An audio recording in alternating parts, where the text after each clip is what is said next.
ഞാൻ പൊടിയൻ പിള്ള, ഡ്രൈവറാണ്. പൊടിയൻ പിള്ള എന്ന് പറഞ്ഞാൽ കേൾക്കുന്നവരങ്ങ് മനസ്സിലാക്കിക്കൊള്ളണമെന്നായിരിക്കും.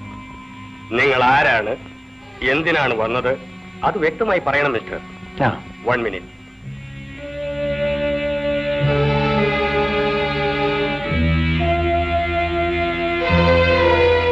എന്റെ പേര് പൊടിയൻ പിള്ള. ഇപ്പോൾ കേദാർ മഹാറാണിയുടെ ഡ്രൈവറാണ്. കേദാർ മഹാറാണി കേട്ടിട്ടുണ്ടല്ലോ, അവരൊരു ഹിന്ദുസ്ഥാനിക്കാരിയല്ലേ? അല്ല, മലയാളിയാണ്. മരിച്ചുപോയ കേദാർ മഹാരാജാവ് കേരളത്തിലെ വില്ലാർ കോവിലകത്തു നിന്നാണ് വിവാഹം കഴിച്ചത്. ഇപ്പോ എസ്റ്റേറ്റിലെ കൊട്ടാരത്തിലാണ് താമസം. അവർക്ക് കണ്ടമാനം സ്വത്ത് കാണണമല്ലോ. ഒരു 3-4 കോടിക്ക് കാണണം അല്ലേ? കാണണം. ശരി, ഞാൻ എന്ത് ചെയ്തു തരണം? എന്തെങ്കിലും ആവശ്യമുള്ളപ്പോ സാറിനെ കണ്ടാൽ എല്ലാം ശരിപ്പെടുത്തി തരുമെന്നാണ് ഹിമാലയൻ കുറിപ്പ് പറഞ്ഞത്. ഓ, നമ്മുടെ ഹിമാലയൻ. നിങ്ങൾ തമ്മിലുള്ള ബന്ധം? സേലത്ത് ഞങ്ങൾ ഒന്നിച്ചുണ്ടായിരുന്നു 5 വർഷം. ഹിമാലയനും പുറത്തു വന്നോ? ഇല്ല, 6 മാസം കൂടിയുണ്ട്. പക്ഷേ ഒരു കോഡ് വാക്ക് ഉപയോഗിച്ച് ഞാനൊരു കത്തിട്ടാൽ ജയിൽ ചാടി വരും. ഞങ്ങൾ തമ്മിൽ അത്ര ബന്ധമാണ്. ശരി, ഹിമാലയൻ പറഞ്ഞയച്ചതാണെന്ന് ഞാൻ എങ്ങനെ മനസ്സിലാക്കും? ഏണിയിൽ കയറി ഏണി താഴെ വീണു, കൂടെ എലിയും വീണു എന്ന് പറഞ്ഞാൽ മതിയെന്ന് പറഞ്ഞു. ഓ ശരി, പിള്ളയ്ക്ക് എന്ത് വേണം? എനിക്ക് ഇതിൽ പറഞ്ഞിട്ടുള്ളവരെ കുറിച്ചുള്ള എല്ലാ വിവരവും വേണം. മഹാറാണിയുടെ മരിച്ചുപോയ സഹോദരന്റെ മകൻ വിക്രമരാജ. ഈ വിക്രമരാജയെ പറ്റിയും വിക്രമരാജയ്ക്ക് ഇപ്പോൾ ഏറ്റവും അടുപ്പമുള്ള വ്യക്തിയോ വ്യക്തികളെ പറ്റിയോ ഉള്ള പൂർണ്ണ വിവരങ്ങൾ.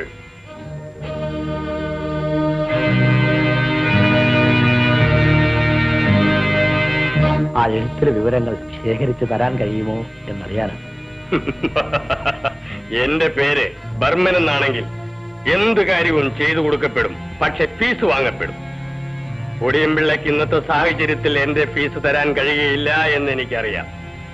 പക്ഷേ ചെയ്യാൻ പോകുന്ന കാര്യം ഗുണമുള്ളതാണോ? ഗുണമുള്ളതാണ്. എങ്കിൽ ഞാനൊരു കാര്യം ചോദിച്ചോട്ടെ, ഗുണമുണ്ടാക്കുന്നത് എങ്ങനെയാണെന്ന് ഒന്ന് പറയാമോ? ഓ, വലിയ വലിയ നടീനടന്മാരുടെ, പണക്കാരുടെ, വ്യവസായ പ്രമുഖരുടെ ഒക്കെ ഫോട്ടോഗ്രാഫി ശേഖരിക്കുന്നത് എന്റെ ഒരു വിനോദമാണ്. കുട്ടിത്തമാണെന്ന് തോന്നും, എങ്കിലും ഒരു തമാശയ്ക്ക് വേണ്ടി ഇതൊക്കെ ചെയ്യുകയാണ്. സാറ് ഒരു പിതിരിങ്ങി ചാർത്തി തരാവോ?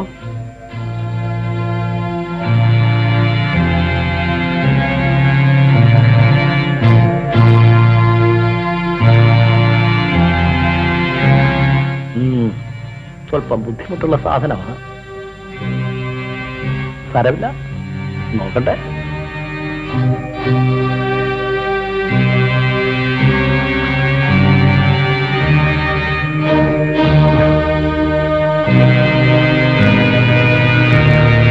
സാറിന്റെ ഒപ്പ് ഇതിലേതാണെന്നൊന്ന് പറയാമോ?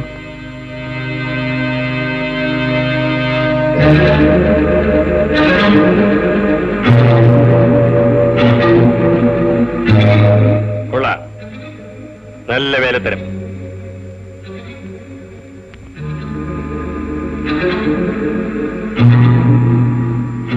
ആട്ടെ, എനിക്ക് ആവശ്യമുള്ള വിവരങ്ങൾ തരാൻ എന്ത് ഫീസ് വരും?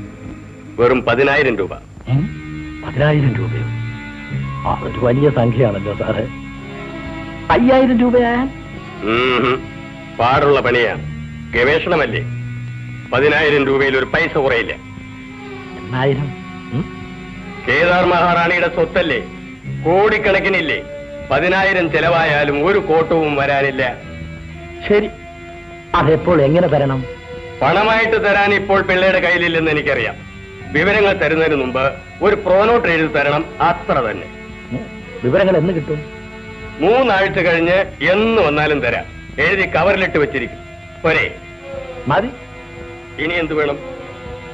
എനിക്ക് 1,000 രൂപ കടമായി കിട്ടണം. ഇപ്പോ വേണോ? വേണ്ട, വിവരങ്ങൾ തരുമ്പോ മതി. അതും ശരിയാക്കാം.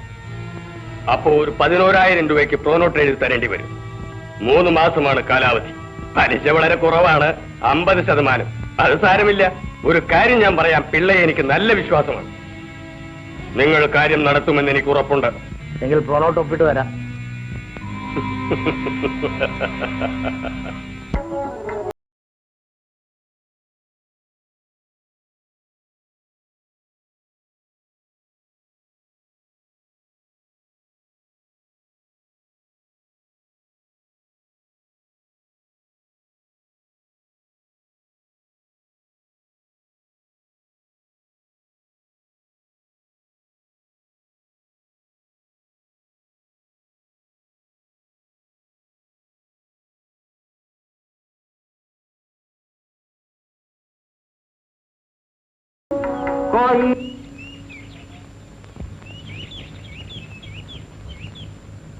ആരാ? ആരെന്ന് പറഞ്ഞില്ലല്ലോ. എന്റെ പേര് പൊടിയമ്പിള്ള. വിക്രമരാജാവല്ലേ? എന്തു വേണം? കാണാനാ, ഒന്ന് സംസാരിക്കണം. എവിടുന്നാ പറഞ്ഞേ? കൊട്ടാരത്തിൽ നിന്നാ. മഹാറാണിയുടെ പുതിയ ഡ്രൈവറാണ്. ഓഹോ. എന്താ ചാരയം വേണമെന്നുണ്ടോ? വേണ്ട. കഞ്ചാവ്? അപ്പോ ദുശീലങ്ങൾ ഒന്നുമില്ല? ഒന്നുമില്ല. ഒന്നുമില്ല? ഒന്നുമില്ല. കൊള്ളാവുന്നവനെന്ന് അർത്ഥം. ആട്ടെ, ഇപ്പൊ എന്താ വേണ്ടേ? പേടിക്കാതെ പറഞ്ഞോളൂ കേട്ടോ. മഹാറാണിയുടെ സ്വത്തിനെ പറ്റി ചില കാര്യങ്ങൾ സംസാരിക്കാൻ വന്നതാ. ഓഹോ. അമ്മായി സ്വത്തൊന്നും എനിക്ക് തരില്ല എന്നും പറഞ്ഞ് കൊട്ടാരത്തിൽ നിന്ന് എന്നെ പിടിച്ച് പുറത്താക്കിയതല്ലേ? അതെനിക്കറിയാം.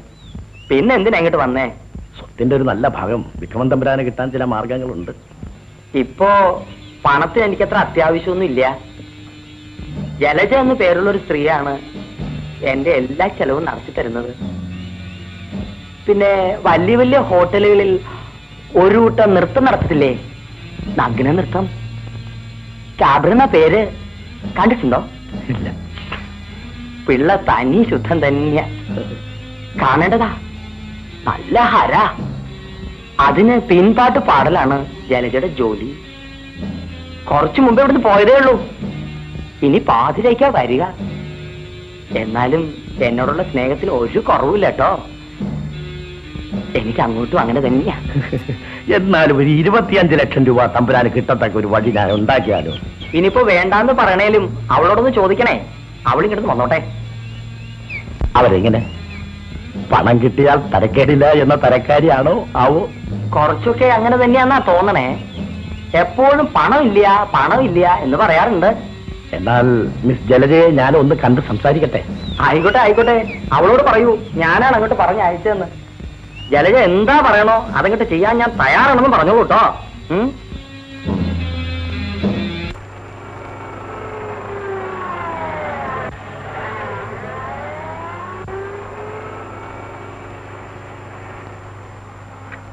തല എത്തിയോ? ജലജ എല്ലാം എടുത്തോളൂ കേട്ടോ. അയ്യോ എന്റെ കോളാമ്പി.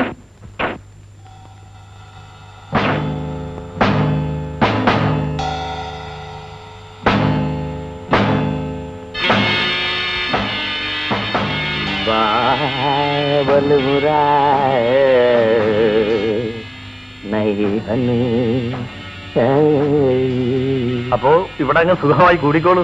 ഭാഗ്യവാൻ. ഇനി എല്ലാം നിന്റെ കയ്യിലാണ് വെച്ചേ. ഇവിടത്തെ കാര്യമല്ല, അങ്ങ് കൊട്ടാരത്തിലെ കാര്യമാണ്. നീ മിടുക്കിയാണെന്ന് എനിക്കറിയാം. സുന്ദരിയാണോ? അവൾ മിടുക്കിയും ആയിരിക്കും. ശരി, സുഖിച്ചോളൂ. ഞാനങ്ങ് പോയേക്കാം. പക്ഷെ ഒരു കാര്യം, ഒരുപാട് ജോലി ചെയ്യാൻ കിടക്കാണേ. ക്ഷീണിക്കണ്ട കേട്ടോ.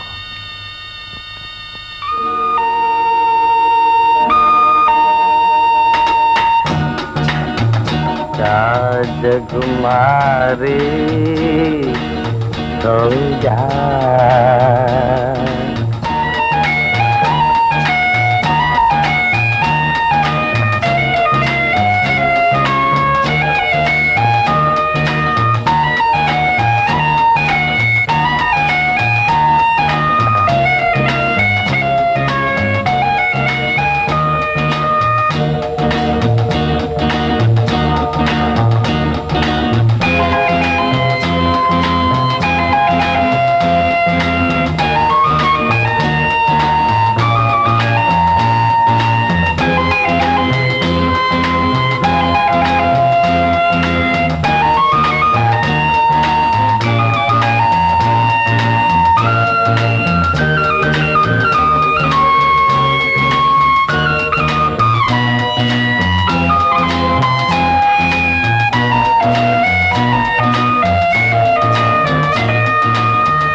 എല്ലാം ഞാൻ സമ്മതിക്കാം.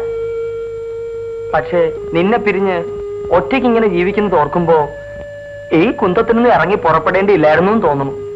കുറച്ചു ദിവസത്തേക്കല്ലേ, ഈ ദിവസങ്ങൾ വേഗം പോകും. എനിക്ക് ഒരു നിമിഷം പോലും നിന്നെ കാണാതിരിക്കാൻ പറ്റില്ല. എന്റെ പ്രകൃതി അങ്ങനെ ആയിപ്പോയി. ഞാനൊരു പാവമല്ലേ. മണ്ടത്തരങ്ങളൊന്നും കാണിക്കരുത്. നമ്മുടെ പദ്ധതി പൊളിക്കരുത്. സമയം കിട്ടുമ്പോഴൊക്കെ ഞാനിങ്ങ് ഒളിച്ചു പോരാ. അത് പോരാ, നീ ദിവസം വരണം. എനിക്ക് ഒറ്റയ്ക്ക് ജീവിക്കാൻ പറ്റില്ല. നമ്മൾ വളരെ സൂക്ഷിക്കണം, അല്ലെങ്കിൽ അപകടമാണ്. ശരി ശരി, നമുക്ക് ഒന്നുകൂടി ഉറങ്ങാം. വേണ്ട വേണ്ട, ഒരു ഉറക്കം മതി. And go to bed. Behave yourself. Be a good boy.